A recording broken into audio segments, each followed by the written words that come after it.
I'm just going to do a little recap of this past weekend against down at Fargo at the Bison Open.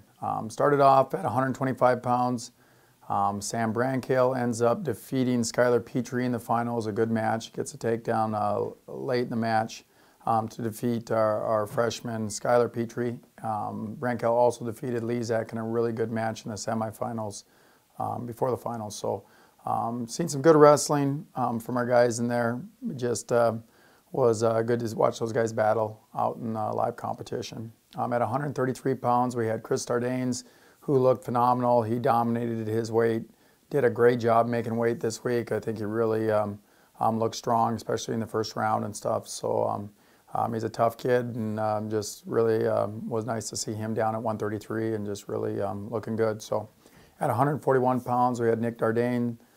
Nick won his fourth Bison title, looked good this weekend, also did a good job making weight. So really proud of those guys, their effort of getting down there and doing it the right way. So at 149 pounds, one of the weights that we talked about, trying to see these guys compete, and we were interested in watching Layin and Short. They ended up meeting in the finals. Short came out ahead in that match. He looked strong all weekend and wrestled really well in the finals, I thought. So Short will take the spot at 149 at this point in the season. At 157 pounds, Dylan Ness won the weight class. Kind of an exciting match in the finals there. We got into a couple good scrambles and stuff, but typical Dylan comes out on top, and so moving on to 165, another weight that we wanted to see the guys battle.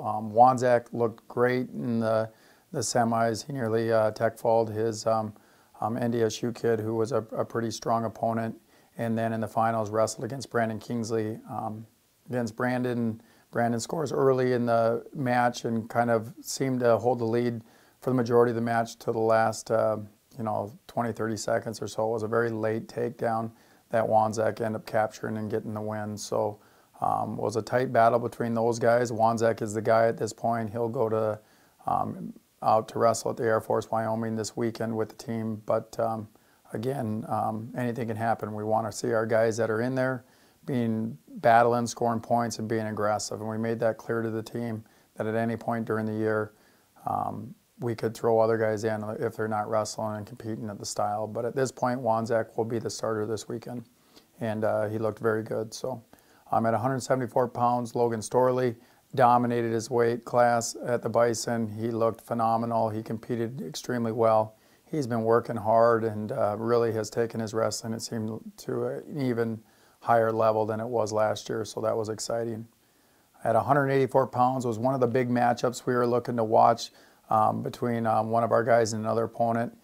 He wrestled the NDSU athlete in the finals.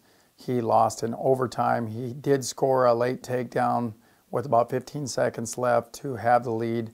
I think he needs to work a little bit on his riding ability. He's very good on top, but he let his opponent get away. So we lost a tight one, scramble in overtime. But looking at Farr, I think, from last year to this year, he's a much better wrestler. There's no question. But I thought he looked a little conservative in that finals match, and that's one of the things we talked about. He needs to get back to where he just opened it up. He's got a very good conditioning base. He needs to make guys wrestle harder, and he needs to try to get his pace going earlier. So those are some of his adjustments. At 197 pounds, I know a lot of guys are wondering what's going on with Scott Schiller. He got injured in the finals match there. He sprained his knee. He's doing fine. He's looking pretty good. He will not compete this weekend on the road with the team. We're going to give him this weekend off. He won't be ready for that, but our thoughts are that he'd be back for Big Ten action on November 20th versus Michigan State. So that's kind of what our expected plans are at this time. And then at heavyweight, Crales end up losing at heavyweight in the finals, so I know he was really disappointed with that. It was a match that he kind of let get away from himself. But again, it is November, it's early. The nice thing from a coaching standpoint, we've seen a lot of the things that you would expect to see, I guess, in November, but now we have time to work on those things. So overall effort from the guys was great. We won 7 of the 10 titles there. Just a hair from winning all 10 of them. That was our goal. But we got some things to work on, and so we're making some gains this week, and we'll be ready to go here at the Air Force Wyoming duel here on Saturday. So try to follow us if you can. Thanks.